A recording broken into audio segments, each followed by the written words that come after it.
Estamos aqui para dar voz ao povo, em defesa dos cidadãos,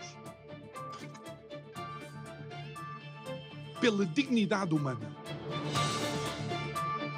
Todos temos deveres, mas também todos temos direitos.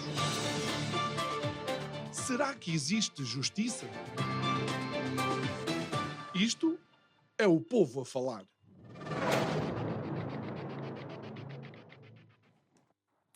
Está aí já ao virar da esquina as eleições legislativas de dia 10 de março de 2024.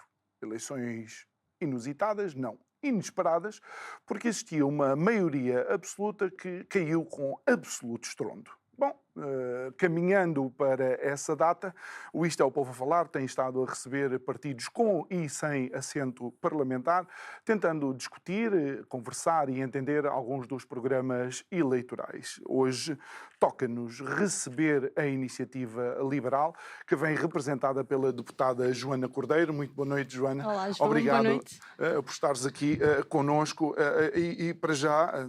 que obviamente, sendo Iniciativa Liberal um partido recente, a primeira pergunta que se faz é como é que tem sido esta caminhada do liberalismo e de tentar fazer entender o liberalismo em Portugal? João, boa noite, em primeiro lugar, e obrigada pelo convite para aqui estar. Cumprimento também todos os que nos ouvem, todos os que nos estão a ver hoje.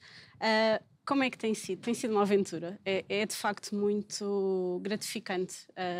Quando a Iniciativa Liberal foi criada, houve um grupo de pessoas que olhou para o nosso país e que pensou, eu não fui fundadora da Iniciativa Liberal, mas de certa forma acompanhei o início do partido. Houve um conjunto de pessoas que não se conformava com aquilo que nós tínhamos hoje em Portugal, a forma como tínhamos sido governados, de ter um país que tem estado estagnado, em que existe uma cultura, que não existe uma cultura de mérito, vamos antes dizer assim, e houve um conjunto de pessoas que pensou, não, nós temos que fazer diferente. E pessoas umas que vinham de outros partidos, outras sem qualquer experiência partidária, e que olharam para Portugal, eram defensores do liberalismo, obviamente, e perceberam que o liberalismo seria a forma como Portugal poderia crescer. Ou seja, se nós tivéssemos uma visão de que o indivíduo está no centro da ação, ou seja, e o que eu quero isto dizer, depois às vezes não é uma perspectiva individualista, é uma perspectiva de acreditar nas pessoas e de saber que as pessoas são capazes de fazer mais, de fazer melhor, não podem ter ninguém a complicar.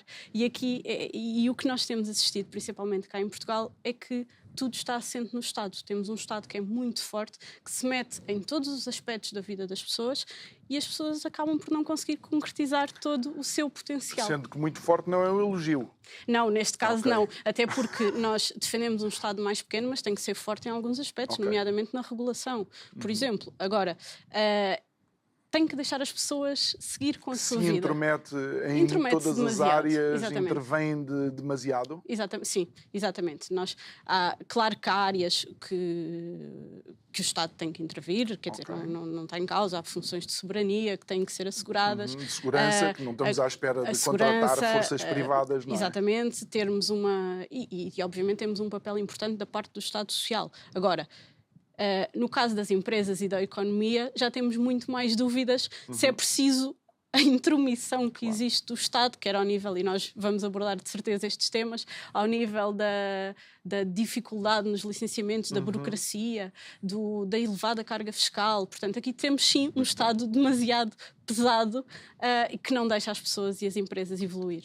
Muito bem, Joana, nós vamos percorrer aqui alguns dos pontos do sumário deste programa por um Portugal com o futuro e começamos aqui no Portugal a Crescer, onde vocês falam de baixar os impostos e desburocratizar e vocês foram... inovadores em Portugal a falar, digamos, de uma taxa única de IRC. De IRS. Mas também falam de uma taxa única de IRC para as empresas. Aqui, sim. Exato. Sim. Em como é que isso irá simplificar?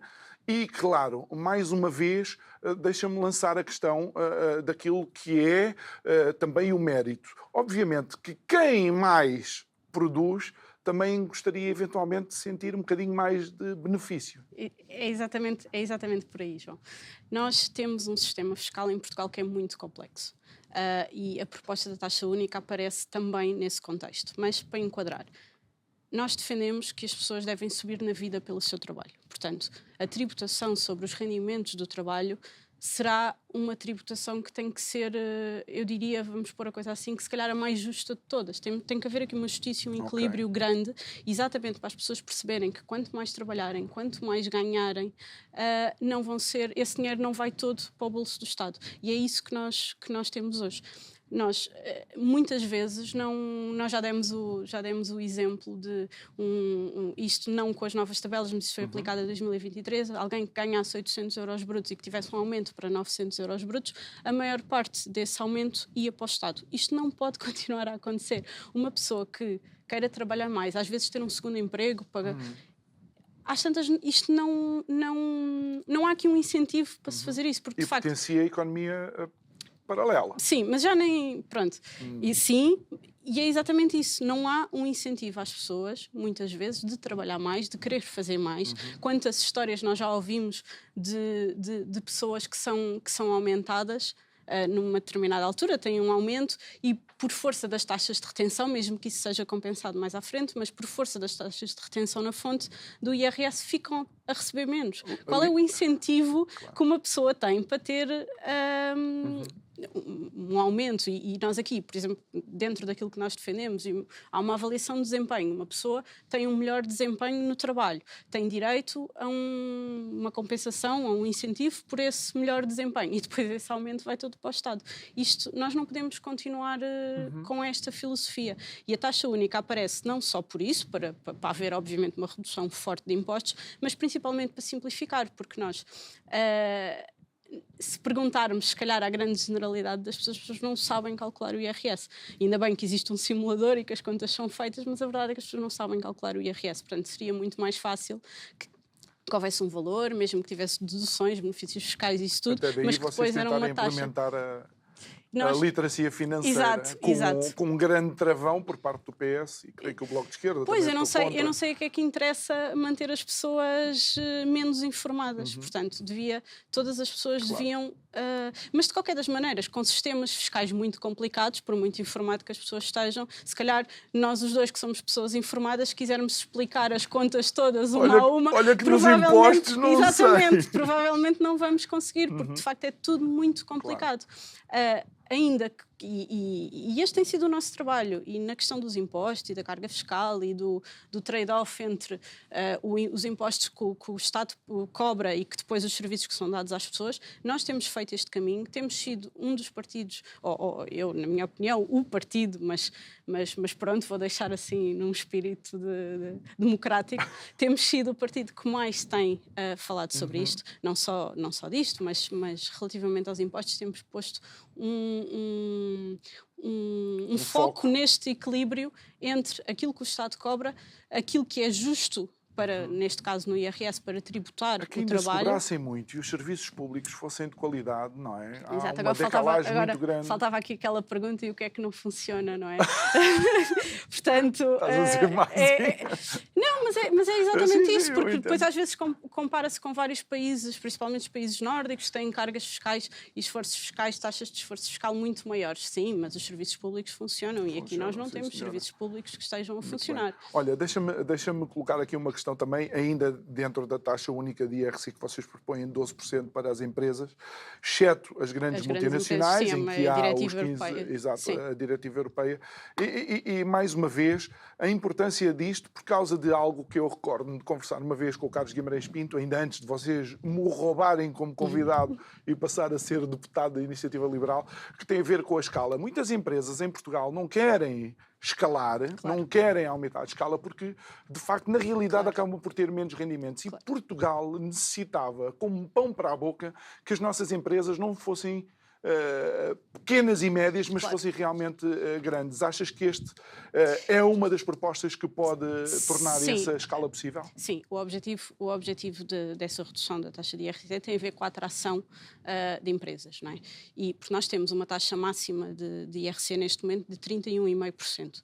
Portanto, mesmo que, e depois há muitas discussões, nem todas as empresas pagam, e depois, o ponto é, uma empresa que quer entrar em Portugal ou que é pequena e quer escalar, olha para uma taxa máxima de 31,5% e pensa, não. Estou bem assim. O ponto é este. E depois fazem muitas vezes a crítica, ok, vão baixar para 12,5% e as reduções de impostos que isto vai ter. Só que e esta é uma frase do Rui Rocha que eu vou citar, que é preferível termos 12,5% de alguma coisa do que ter 31,5% de nada. Portanto, e o ponto é exatamente este, as empresas que são pequenas, que nós já cá que temos, pronto, a nossa economia é muito alicerçada, está muito assente em micro, pequenas e médias empresas, mas essas empresas também têm que ter incentivos a crescer. Portanto, se nós não podemos ter uma empresa que pensa, eu não quero crescer mais porque depois vou ser afetado por uma taxa. Quer dizer, isto não pode nunca ser o espírito. O objetivo tem sempre que ser um espírito de crescimento e de fazer melhor, de gerar riqueza, de gerar oportunidades de temos toda emprego. uma CPLP que poderia ser um mercado absolutamente fantástico e atrativo para nós, não é? Sim, o ponto é, nós temos que atrair empresas para Portugal, porque só assim é que temos crescimento económico. Nós, mais um ponto em que a Iniciativa Liberal tem feito a diferença foi, de facto, pôr o tema do crescimento económico nas conversas políticas, na agenda política. Eu não estava na política, estou na política há muito pouco tempo, mas a verdade é que acompanhava e poucas vezes falava de crescimento e não se percebia o que é que significava ou para que é que servia o crescimento económico. Eu creio que outra expressão, e desculpa interromper, sim, é a geração de riqueza. Falava-se muito Exatamente. pouco nisso e, verdade seja dita, a Iniciativa Liberal colocou essa expressão em cima da mesa. Porque nós só conseguimos prestar e ter um Estado social que é importante, forte, ter políticas públicas que funcionem se tivermos crescimento económico. Porque nós não conseguimos, não vale a pena dizermos que vamos fazer isto, vamos prometer aquilo, se depois o país não tiver riqueza ou não gerar riqueza para que isso seja possível fazer. Porque senão estamos sempre a tirar de um lado, ou a pôr de um lado e a tirar do outro e, portanto, há alguma coisa que vai falhar. Claro. É aquilo que nós estávamos a dizer há pouco enquanto bebíamos um café e um descafeinado, porque eu não podia beber mais cafés hoje, é tapar a cabeça e destapar os pés. Exatamente. Relativamente à habitação, que foi de facto um dos temas absolutamente, e continua a ser um drama em Portugal, vocês propõem a redução do IVA da nova construção de 23% para 6%, ou seja, equiparando na realidade com o IVA de alguns alimentos básicos, não é? Bens básicos, e depois falam da criação de um regime de incentivo à nova construção para arrendamento, o build to rent, não é a expressão? A minha questão é, relativamente ao build to rent, ao arrendamento, é se depois as casas vão para o mercado com o valor de mercado em vez de ter em conta o rendimento das famílias portuguesas. Sim, vamos só fazer um enquadramento, mas queria só, como referiste, a questão do IVA e dos alimentos básicos. Nós costumamos usar a expressão que se uma habitação é um bem essencial não pode ser tributada como um bem de luxo. E é isso que costumamos dizer relativamente a essa redução. Vamos só recentrar, que há efetivamente um problema de habitação. Portanto, nós temos pessoas que não conseguem comprar uma casa, que não conseguem arrendar uma casa, que não conseguem mudar de casa quando às vezes é preciso porque nasce um filho, ou a família aumenta, ou tem que ficar com um pai, e portanto isto torna-se muito difícil, mas a verdade é que também é muito difícil construir. E o problema começa aqui, que é, em 2002 nós construíamos cerca de 125 mil casas por ano. Nós em 2022 construímos 20. São menos 100 mil casas que estão a ser construídas. Claro que há muitos motivos para isto acontecer. Temos as crises que entretanto existiram, fizeram desaparecer algumas empresas que construíam casas, temos os custos das matérias-primas a aumentar, temos isso tudo, mas a verdade é que também cá em Portugal há uma dificuldade muito grande em construir uma casa. O tempo que vai entre alguém decidir investir na construção de uma casa até a casa ser vendida, passa muito tempo, 3, 4, 5 anos. Portanto, este custo está onde? Claro que vai ser imputado ao cliente final, não tínhamos dúvidas sobre isto. Portanto, há aqui vários pontos onde nós temos que atuar. Portanto, temos que construir mais, em primeiro lugar. temos que reduzir o custo da própria compra ou da própria posse da casa, portanto, a questão da redução ou da eliminação do IMT na compra da habitação Exato. própria permanente, as reduções de IMI vão neste sentido da compra e de ter uma casa. Depois, termos aqui um conjunto de incentivos fiscais para a construção, para arrendamento, é exatamente para baixar estes custos de contexto, porque... outra coisa, só para acrescentar antes de dizer o que ia dizer. E depois temos aqui um problema também de confiança no mercado, que é as questões das leis relativas ao arrendamento, dos impostos, das cargas fiscais sobre isto estão sempre a mudar. Portanto, qualquer pessoa que tenha uma casa ou uma segunda casa e ela vai querer sempre pôr essa casa a render. Se não põe, é porque temos aqui qualquer coisa se passa, e isto devia ser para aqui que nós olhamos. E o que é que se passa?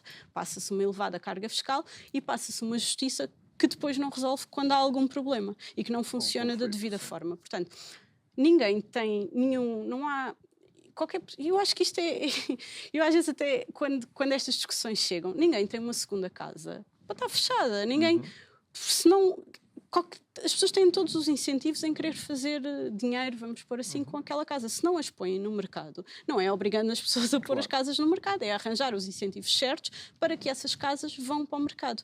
Portanto, se nós, e aqui vou usar uma expressão que os liberais gostam muito, quando tivermos um mercado efetivamente a funcionar, em que a procura ou a construção vai aumentando, portanto a oferta acompanha a procura, então os preços vão baixar.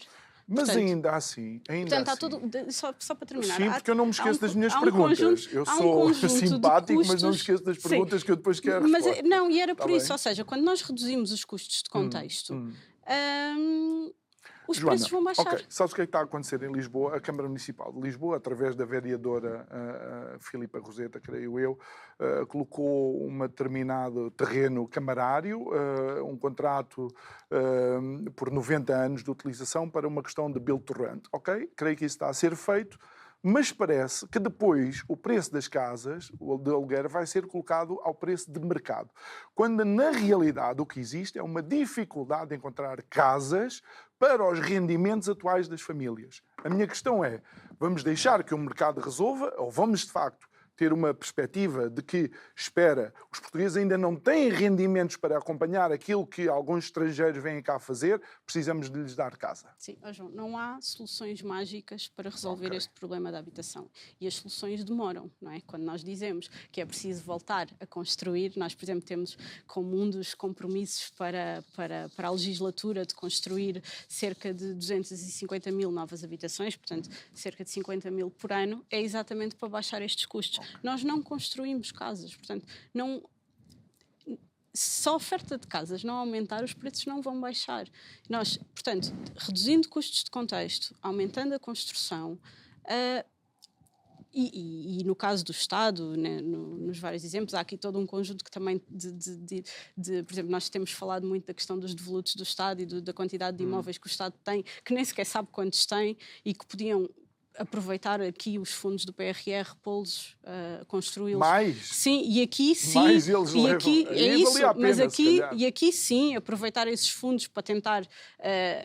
ou seja, nós não somos contra a que o próprio Estado tenha aqui uma oferta de habitação pública, mas comece então pelos seus próprios imóveis e por aproveitar e aproveitar os fundos que vêm, já que se gosta tanto de aproveitar os fundos, têm que ser bem usados. Não é para pagar despesa corrente, como muitas vezes assistimos. Então, use-se o dinheiro então, para baixar os custos. Mas a questão não há milagres.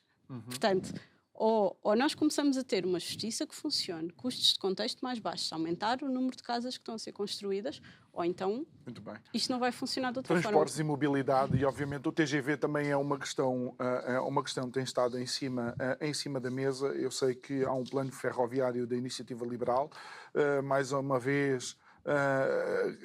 uma das ideias é que nenhuma capital distrito esteja a mais de 2 horas de distância de Porto e Lisboa. Quão importante, de facto, é podermos apostar na ferrovia, não só para o desenvolvimento territorial, não é, em Portugal, mas também para permitir a possível expansão no mercado ibérico e vice-versa. O ponto é exatamente esse. Nós temos um país que nós costumamos às vezes falar do interior e litoral, mas nós temos um país que é curto em largura. Portanto, não devia haver propriamente um litoral e um interior. E agora, se as pessoas não se conseguirem deslocar de uns sítios para os outros, mais uma vez, não há milagres. As pessoas não vivem no interior se não tiverem serviços públicos, se não tiverem mobilidade, não acontece. E nós falámos agora da questão da habitação. Isto era uma forma também de ajudar a diminuir o peso e a concentração nas grandes cidades, não é? E a instalar empresas no interior, se depois fosse fácil para as pessoas se deslocarem entre as várias capitais de distrito. Portanto, eu estou-me a rir, sabes porquê? Porque eu não quero ser... Eu gostava que tivesse aqui ou o Rodrigo ou o Carlos Guimarães, que é para eu poder dizer, mas isso há um país que faz isso, vocês não gostam muito. A China faz isso. A China para... Pois, não é o melhor exemplo. Não, para mim é, não, eu estive sim. lá. A China, de facto, para retirar populações, qualquer grande cidade Sim. tem 1, 2, às vezes até 3 linhas TGV para as pessoas poderem sair rapidamente e voltar para as suas casas e ir trabalhar. Lá está. Mas pronto, acho que Portugal, de facto, tem esta tendência do litoral, não é? Em vez de tentarmos... Sim, tentarmos aproveitar todo o nosso território. O interior é aqui ao lado. Nós não temos quilómetros e quilómetros de país para claro, não ser aproveitado. Não sei se chega a 300 km de largura. Sim, assim, eu não sei o número de cor, portanto não vou...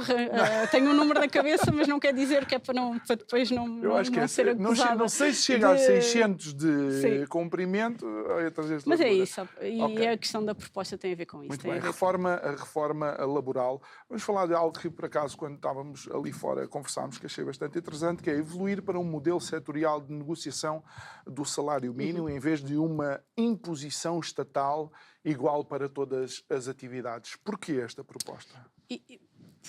Porque as atividades económicas são diferentes. Portanto, um salário mínimo de 800 euros ou de 820 euros pode ser muito pesado para determinadas indústrias que não têm tanto valor acrescentado. E, ao contrário, para outras empresas que têm um valor acrescentado enorme, também não vão, de qualquer das formas, também não iriam conseguir contratar ninguém pelo valor do salário mínimo. Claro. Mas, de qualquer das formas, faz muito mais sentido que isto seja adaptado a cada setor de atividade, negociado com os vários setores, de uma forma mais... Lá está, que a gestão não seja o Estado define e de repente é igual para todos os setores de atividade. Até porque o que nós assistimos é que o salário mínimo é usado para propaganda política, é para isto que serve, a dizer nós vamos aumentar o salário mínimo. Bandeira. Pronto, só que depois isto é muito complicado para determinadas indústrias e para outras... Também, claro. Mas voltamos ao mesmo, também já não paga o salário mínimo. A questão no fundo acaba por ser uma artificialidade, não é? Portanto, negociar de setor a setor é muito mais justo, muito mais próximo e equilibrado. Isto é a nossa... Ou seja, o ponto é este. Olha, eu tenho ali já a produção fantástica, 561 de comprimento, 218 de largura. Pronto. Eu pensava que era quase 300. Obrigado à grande Suzete ali, pois, fantástica. Eu ia dizer à volta dos 250, ela sabe isto de cabeça. Mas... E a minha sorte é que ela não escreveu em alemão. Se ela tivesse escrito em alemão, eu não entendia. Olha, ainda na reforma laboral, eu sei que o Iniciativa Liberal é um partido que não tem qualquer problema com a imigração e, de facto, tem estado ao pé de propostas, inclusive, para que haja uma melhor qualidade de imigração. Mas vocês têm aqui uma proposta que me parece, pronto, que necessita algum esclarecimento, é fazer a imigração depender de prova de meios de subsistência assegurados pelo imigrante ou pela empresa, garantindo a dignidade da entrada no país. Sim.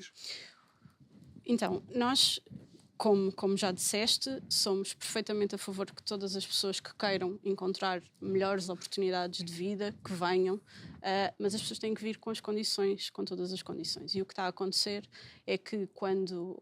Algumas alterações que foram feitas à lei estão a favorecer algumas máfias e algumas questões de tráfico humano, porque as pessoas acabam por vir sem um contrato de trabalho, sem qualquer comprovativo de condições, lá está, de meios de subsistência ou de habitação. Depois temos aquelas questões de casas em que vivem 20 pessoas dentro de uma casa, quer dizer, isto não é minimamente aceitável. Portanto, o que nós propomos é, de certa forma, voltar ao que tínhamos antes, em que quando alguém vem para Portugal, as pessoas podem sempre vir e até porque podem vir, quer dizer, podem sempre vir com vistos de turismo e visitar e tudo isso.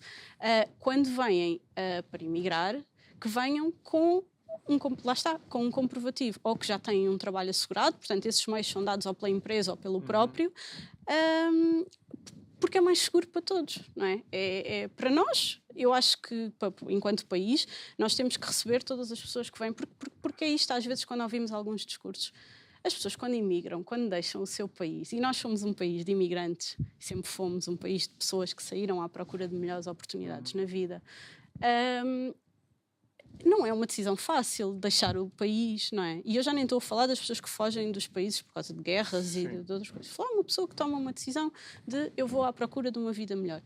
Isto não é uma decisão que ninguém toma de ânimo leve. E depois nós dizemos assim, ok, venham todos e depois não lhes damos as condições dignas para terem uma vida melhor.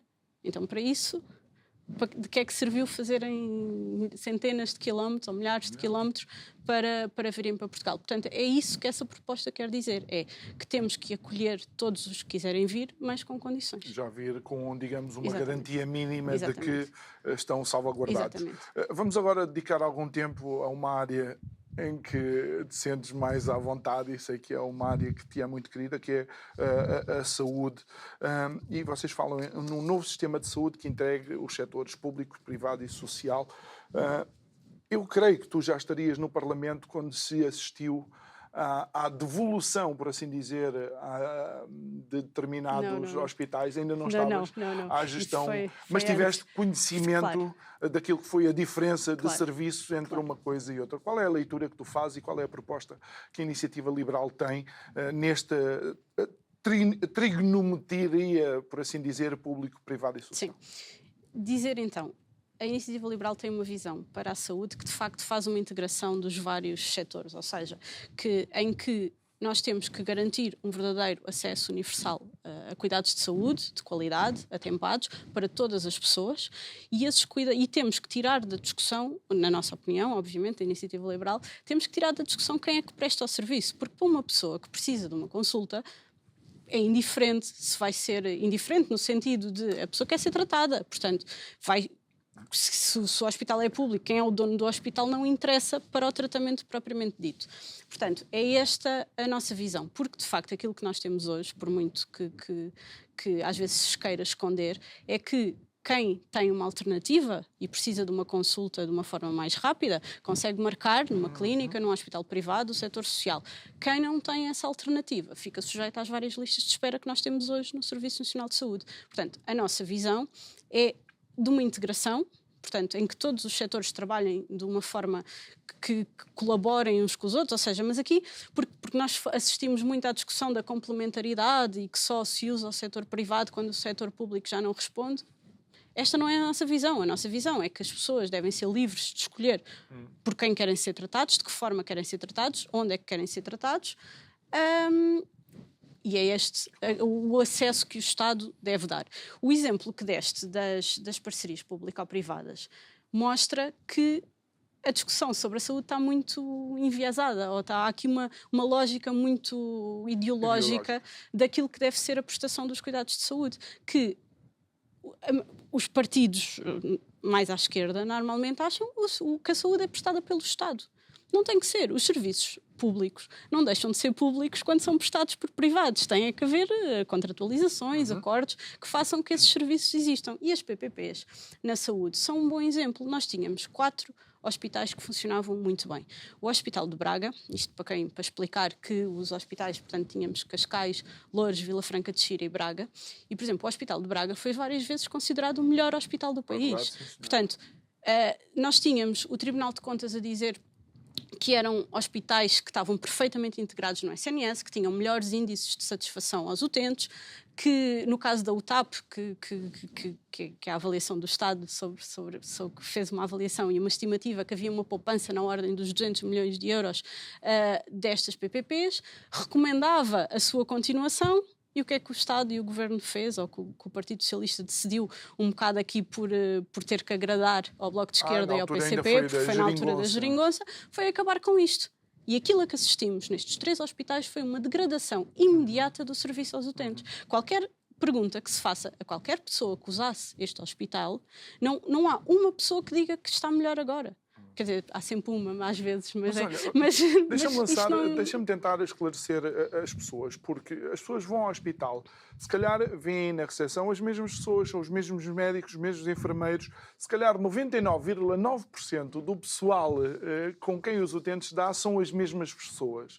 Mas o que é que acontece ao hospital para que depois exista esta degradação? Há várias questões, não é? Portanto, desde logo, eu acho que a principal diferença tem a ver com a própria autonomia dos hospitais e nós, por isso, também temos defendido que o Serviço Nacional de Saúde e os hospitais que são do Serviço Nacional de Saúde têm que ter uma autonomia diferente daquela que têm hoje. Por muito que se fale que a autonomia está a aumentar, não está. Se uma máquina avariar, é muito difícil para um hospital conseguir substituir. Para querer contratar um profissional de saúde, muitas vezes só se for em substituição, só se não aumentar o quadro de pessoal, há aqui todo um conjunto de regras. Isto não devia funcionar assim.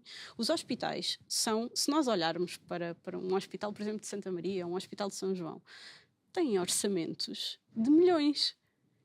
As administrações destes hospitais têm que ter uma autonomia igual a qualquer gestor de qualquer outro hospital. E isto é uma grande diferença, mas por isso é que nós estamos perfeitamente à vontade, porque defendemos exatamente as mesmas regras para os dois lados.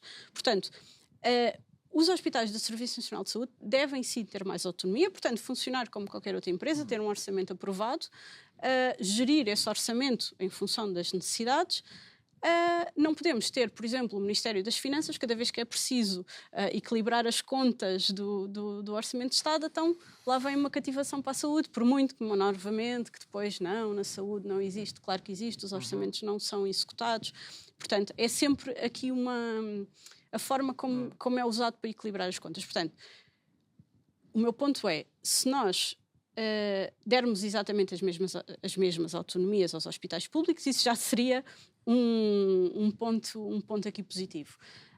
Depois, isto tem a ver com os modelos de gestão, pura e simplesmente. Okay. Ter as melhores pessoas, porque, por exemplo, um hospital privado, eu diria que não vai nomear para nenhum conselho de administração alguém que não seja por mérito. E no hospital público eu já não sei se isso é assim. Porque nós vemos muitas vezes pessoas que são nomeadas porque são militantes do Partido Socialista. Neste caso, isto para falar, já que o Partido Socialista nos governou durante 21 dos últimos 28 anos. Portanto, isto não pode ser critério. Nem para os hospitais, nem para qualquer outra função dentro do Estado, obviamente. Devem ser nomeadas as melhores pessoas. Portanto, podíamos discutir, se todos tivessem as mesmas regras, as mesmas autonomias, então o que é que seria preferível? Mas, mais uma vez, por isso é que nós estamos perfeitamente à vontade. Nós defendemos um modelo que defende todos os setores. Isto sim é defender o Serviço Nacional de Saúde, que é garantir que tem as mesmas ferramentas para competir com o setor privado, pronto, para comparar estes dois setores. Isto sim é que é defender o Serviço Nacional de Saúde. Colocar a saúde à disposição e a proximidade de quem necessita. Claro. Falam aqui em remuneração variável consoante o desempenho para todos os profissionais de saúde. A imagem que me vem à cabeça é um médico sentado lá a dizer, passa a expressão, toma aspirina, e pá, 20 utentes atendidos. Nós até já temos esse exemplo, ou seja, e aliás o próprio governo percebeu que remunerar o desempenho funcionava, tanto que por isso é que todas as unidades de saúde familiares foram alteradas para modelo B, porque funcionavam melhor. E funcionavam melhor porquê? Porque têm mais autonomia, voltamos à questão da autonomia, e porque têm incentivos associados ao desempenho. Podemos discutir se alguns desses indicadores que depois são avaliados são justos ou não, mas o ponto é, nós temos que ter indicadores não só de atos nesse sentido, mas de ganhos em saúde para as populações, portanto, se diminuirmos, ter indicadores relativos a prevalências de HIV ou de prevenção de HIV ou de rastreios, algo deste género, portanto, indicadores que visem os resultados em saúde e os médicos e enfermeiros, todas as pessoas que fazem parte da equipa de uma unidade de saúde familiar, ter a sua remuneração, ter uma componente variável na sua remuneração que resulta desses bons indicadores. O que nós dizemos é que todas as pessoas que trabalham no Serviço Nacional de Saúde devem ter esta componente, porque hoje em dia nós temos nas USFs de modelo B, temos em alguns serviços dentro dos hospitais, nos CRIs, mas não temos para todos. Portanto, Portanto, há aqui uma desigualdade entre os profissionais. Dentro do próprio setor, dentro do não é? próprio, exatamente, dentro do próprio setor. Portanto, nós achamos, primeiro, porque dentro da visão que a Iniciativa Liberal tem, porque esta visão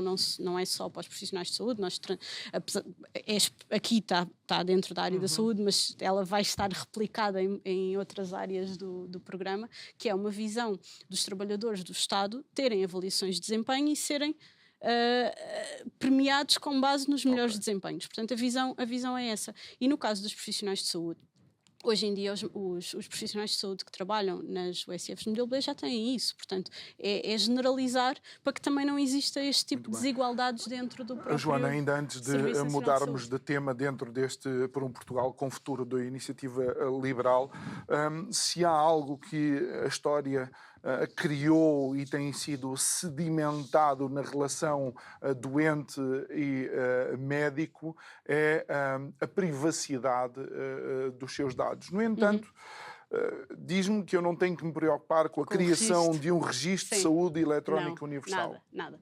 Ou seja, qual é o objetivo disso? Hoje em dia, falando hoje em dia no exemplo do Serviço Nacional de Saúde, porque se está a tentar generalizar este registro para o Serviço Nacional de Saúde, que nem sequer isto é possível.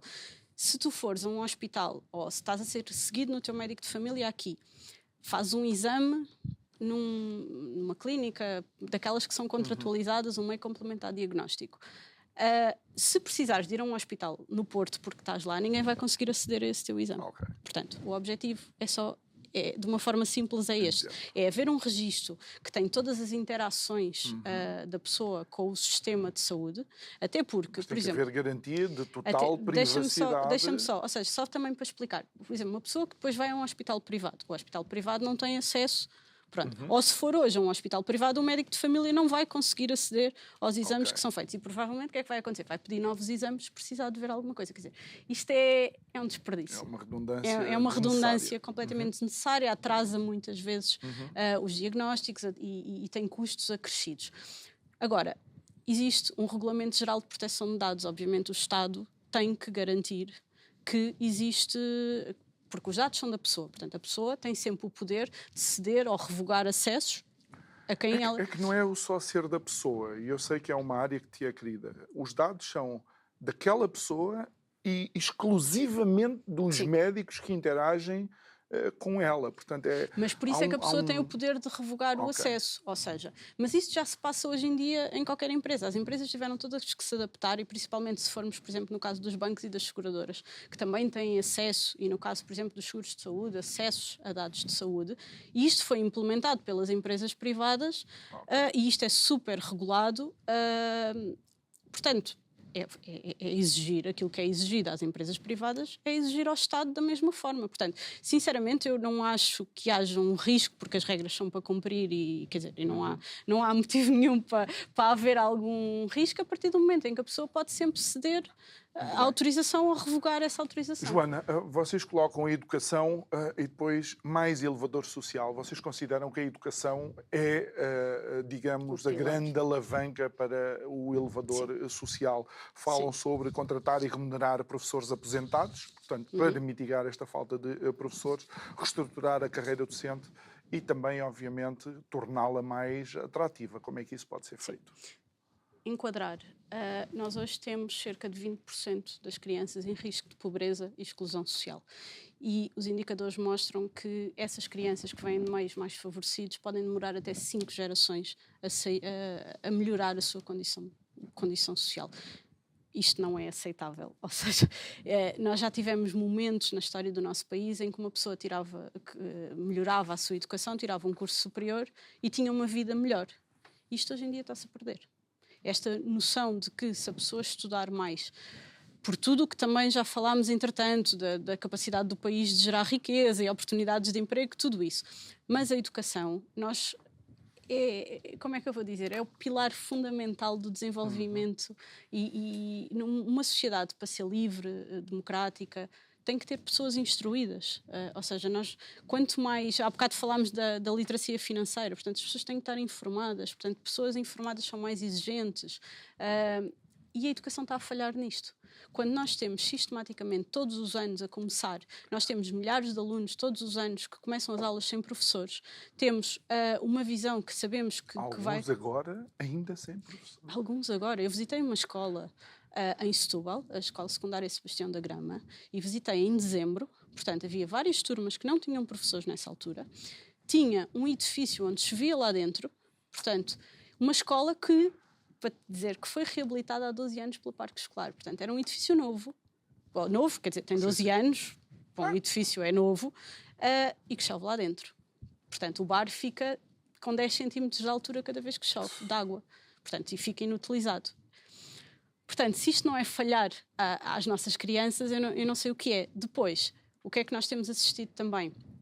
Temos os resultados, por exemplo, os resultados do PISA que mostram que existiu uma queda no desempenho dos alunos portugueses. Depois dizem assim, mas os países todos da OCDE estamos na média, e houve muitos países que desceram, só que os resultados em Portugal desceram mais do que os de alguns países. Já havia uma tendência, e depois culpa-se a pandemia, mas agora há sempre uma desculpa, ou é a pandemia ou é a guerra, mas a verdade é que nós optámos, na altura da pandemia, por manter as crianças muito tempo em casa. Eu nem sequer vou entrar por aí, pronto, eu tenho a minha opinião, mas o ponto não é esse. Mas se isso aconteceu, uma criança que durante a pandemia fez o primeiro e o segundo ano, e eu, como tenho um filho nesta idade, sou um bocadinho sensível a isto. Como é que uma criança que fez o primeiro e o segundo ano durante a pandemia aprendeu a ler? Aprendeu a fazer contas. E se nós não tivermos, e não temos, um plano concreto e sério para recuperar as aprendizagens destas crianças, elas nunca vão conseguir apanhar o comboio. Muita da escrita é feita por espelho, ou seja, espelhar o movimento que se vê outra pessoa a fazer. Isto não é... Achas que aí falhámos completamente nas nossas crianças? Eu sei que não vamos por aí, mas isto merecia de facto uma análise para, na eventualidade, deixa-me bater... Eu sou bastante crítica nisto, acho que falhámos redondamente. É porque todos os sistemas de ensino demonstravam que as crianças sozinhas não iam. Eu já não consigo citar o estudo, mas ouvi isto numa conferência que tinha a ver com, de facto, aqueles anos da pandemia. As crianças não aprenderam nada. Nada. Foram 2 anos que foram apagados. Aquele tempo que as crianças estiveram em casa, não se aprendeu nada. Estarem a ter aulas ou... aquela telescola, ou as formas que se arranjou, e atenção, e eu acho que o esforço que foi feito, acho que foi um bom esforço, atenção, não estou a criticar isso, acho que toda a gente se esforçou muito para que as crianças conseguissem ficar integradas. Parece os 2,5%, mais vale 2,5%. Pronto, eu acho que houve de facto um esforço para tentar envolver, mas a verdade é que não se aprendeu nada, e nós não estamos a recuperar isto. Faz-me, e como tenho, e depois isto vê-se no dia a dia. Estas crianças, eu por acaso não nos aconteceu isto, mas qualquer pai que tenha crianças que já estão no 4º, 5º ano, houve ali uma falha no início. E isto, quando nós falhamos desta forma, as nossas crianças, não temos um plano concreto, não estamos a prever, por exemplo, no caso dos professores, que são quem de facto faz mais a diferença dentro da escola, não é? Sabemos que na próxima década se vão reformar, ou que vamos precisar de 35 mil professores. É metade, acho que é quase metade. Se nós não começarmos, nós estamos muito atrasados. Nós já sabíamos que isto ia acontecer. Isto, o que me faz confusão, mas isto em várias áreas, tanto na saúde é igual com as reformas dos médicos. Isto é previsível. Nós sabemos que as pessoas se reformam ali aos 67 anos, mesmo que não se reformem, algumas que se reformem antes, outras depois, mas quer dizer, há ali um horizonte temporal. Se nós não começarmos a planear, nós não planeamos, nós em Portugal nunca planeamos nada, portanto depois levamos com a consequência. Joana, com isto já estamos quase nos últimos 5 minutos, já viste, 50 minutos em conversa. Deixa-me ir aqui à Segurança Social e à Reforma Digna. Vocês falam sobre a implementação de contas poupança isentas de impostos. Portugal é terrível, os portugueses são terríveis nas poupanças. Isto era uma forma de os animar, de facto, a fazerem o seu pé de meia, desculpa a expressão. Sim, mas pronto, temos que resolver o problema inicial, não é? Que é sermos um país de salários baixos, em que de facto todo o ordenado das pessoas vai para os custos do dia-a-dia. E as pessoas, de facto... portanto, quanto mais incentivos à poupança nós conseguirmos arranjar para incentivar e para estimular essa poupança, melhor. Portanto, agora, pessoalmente, temos que sempre voltar à conversa inicial, ter um país a crescer, as pessoas terem mais oportunidades de emprego, melhores salários, gerar riqueza. E depois disso, pronto, as pessoas conseguem ter de facto uma poupança que lhes permita, porque às vezes, por exemplo, esta questão mais uma vez não querendo entrar nesta discussão, mas quando as pessoas, por exemplo, têm esta questão do aumento dos juros da habitação, as pessoas não tiverem uma poupança, muitas, e nós sabemos, há situações muito dramáticas com isto. Portanto, sim, temos que incentivar a poupança para quando há um imprevisto. Lá está, quando temos uma guerra que de repente aumenta os custos de tudo e mais alguma coisa, as pessoas têm que ter aqui uma almofada que permita Vamos acomodar. começar a encerrar a nossa conversa, indo aqui para o ponto número 10, é a reforma do Estado e das instituições. Falam sobre reforçar a Comissão de Recrutamento e Seleção para a Administração Pública, a CRESAP. Eu tenho tido aqui muitos convidados a dizer, e peço desculpa, a expressão é deles, que a CRESAP não tem servido para nada, em vez de agilizar, antes pelo contrário, é quase uma força de bloqueio relativamente às contratações que precisam de ser feitas. Sim, eu acho que a questão é, nós temos que contratar as melhores pessoas para a administração pública e o papel da CRESAP é esse mesmo, mas tem que ter meios para funcionar. Portanto, o ponto é só este, ou seja, reforçar os poderes e as competências da CRESAP. Quando nós nomeamos alguém para um alto cargo da administração pública, essa pessoa tem que ser nomeada por mérito. Já aqui falámos, já aqui disse há bocado. Portanto, sim, alguém, e aqui a CRESAP, tem que olhar para o currículo dessa pessoa, falar com essa pessoa, perceber qual é a visão dessa pessoa para o órgão que vai tutelar, ter pessoas suficientes para o fazer, por isso é que depois também demora, porque se não tiver as pessoas suficientes isto vai atrasar tudo. E é nesse sentido que essa proposta vem, Depois, é termos as melhores pessoas. A privatização TAP, e depois vocês fazem questão de colocar aqui que não deve receber nem mais um cêntimo, €1, podiam ter posto cêntimo. Caixa Geral de Depósitos e RTP, entre outras empresas públicas a analisar. Sim, isso tem sido uma bandeira da Iniciativa Liberal. Nós temos a visão, o Estado não deve ter empresas, o Estado não tem que gerir empresas, o Estado não tem que ter um banco, o Estado não tem que ter uma companhia aérea, o Estado não tem que ter um órgão de comunicação social, e nós somos particularmente sensíveis à questão da comunicação social estar fora do Estado. Portanto, e aí a questão da TAP, nós temos de facto sido um partido foram injetados, eu queria usar uma expressão que ia ser um bocadinho bruta, mas, ou seja, nós de facto foram gastos 3.200 milhões de euros das pessoas, as pessoas não vão ver nenhum cêntimo de volta. Mas Pedro Nuno Santos dizia que primeiro iam ver, mas depois é que não, mas depois não. Primeiro sim, mas depois não. Pois, mas pronto, já muitas coisas o Pedro Nuno Santos disse que de facto não... Eu recordo-me estar aqui com o Carlos Guimarães Pinto e com o André Pinto São Lucas por causa de um livro, é o Milhões a Voar, sim, e eles mostrarem casos onde as companhias aéreas, nomeadamente Lufthansa e Air France, devolveram de facto o dinheiro, porque sabem que aquele dinheiro não é delas. Claro, o problema é que aqui...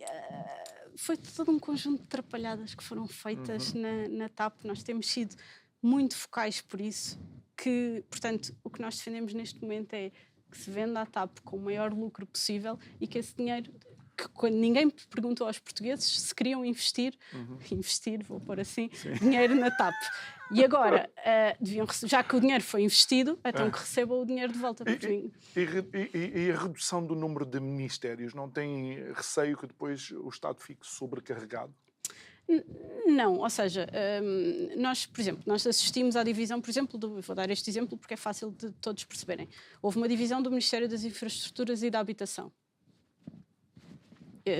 Com que objetivo? Ou seja, o ponto é este. Ou quando temos, por exemplo, nós já temos falado, e o Rui Rocha já falou nisso, por exemplo, na questão da agricultura, que acabou por ser criado um ministério à parte, mas que depois está a ser completamente esvaziado de todos os poderes. A agricultura não pode ser pensada como uma lógica da economia ou associada ao ambiente. Portanto, a redução do número de ministérios tem a ver com isto. Ou seja, isto é algo que tem que ser pensado depois com a visão que se quer para o país, mas o objetivo é tentar reduzir o Estado. Não é? Muito bem. Joana, em 30 segundos e para esta Câmara, que decisão é que as pessoas devem tomar no dia 10 de março? A decisão que as pessoas devem tomar no dia 10 de março é votar na Iniciativa Liberal. Mas o ponto é, nós na Iniciativa Liberal não nos conformamos com um Portugal que está estagnado e que tem uma cultura que tem tido uma cultura não de mérito, mas de mediocridade. Portanto, o que nós propomos é, de facto, o que temos no nosso programa eleitoral é um conjunto de medidas que visam dar um futuro a Portugal, porque nós acreditamos que os portugueses também não se conformam com este cenário de estagnação a que nós temos assistido. Nós não acreditamos nele, mas também acreditamos que os portugueses não se conformam com isto, que acreditam que podemos fazer mais e melhor, e é essa a proposta que a Iniciativa Liberal tem para apresentar aos portugueses. Muito bem. Joana Cordeiro, da Iniciativa Liberal, muito obrigado. Obrigada. Espero que tenhas sentido Obrigada. bem recebida. Claro que sim. E em total liberdade para conversar Claro aqui que connosco. sim. Muito obrigada. Obrigado a si que nos acompanhou em mais um Isto é o Povo a Falar. Já sabe, está a ser chamado para no dia 10 de março tomar uma decisão. Resta-me agradecer, dizer-lhe que amanhã estamos de volta à mesma hora com mais um programa. Boa noite. Obrigado.